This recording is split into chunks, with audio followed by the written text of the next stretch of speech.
hippie activist on Twitter.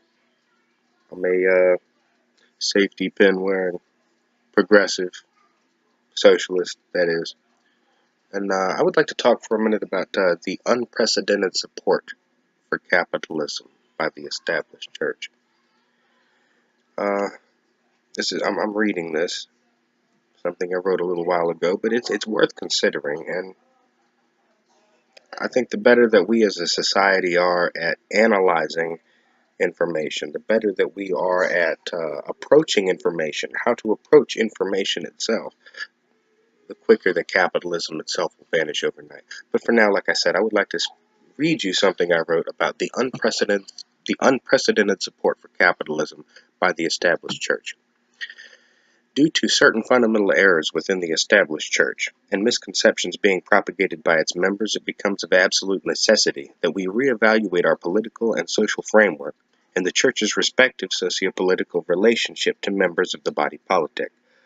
The church has, objectively speaking, lost itself amidst a pervasive cloud of spiritual pollution, giving way to the ultimate failure of the church as an establishment to effectively impact the community.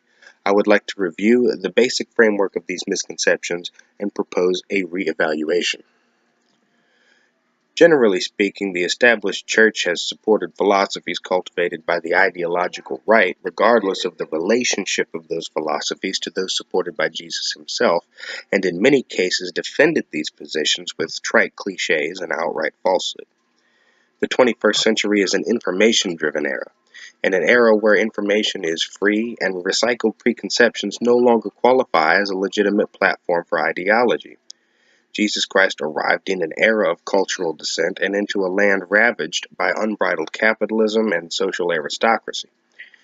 His responses to the effects of this political system were those of empathy for the oppressed and repugnance for the bourgeoisie which oppressed them. I'm not advocating that Jesus was in any way a political figurehead, but that he was unarguably an advocate for social reform, and frankly on the opposite end of the ideological spectrum from where those who claim to be his followers are today. When, for example, he was approached by the man of wealth, his discourse involved the liquidation and distribution of the wealthy man's assets to the economically disparaged, which was unequivocally consistent with his teachings and practices. He likewise raised objections to the religious establishment of the day, tossing the foul tables of monetary corruption at the aristocratic capitalists who attempted to introduce monetary profits into his father's house. Another man derided by Jesus was the sort of individual whom we in 21st century America would praise as a blessed man, namely the successful entrepreneur who planned to expand his business, store his profits, and retire a prosperous individual. Again, consistent with his parables and practices, reprimanded this businessman, admonishing him to liquidate his assets and redistribute them amongst those in need. Indeed, those followers closest to him, those who were most deeply submerged into his message, reflected their cognizant understanding of his embodied message by liquidating their own assets, distributing them amongst themselves in an act of mutual solidarity.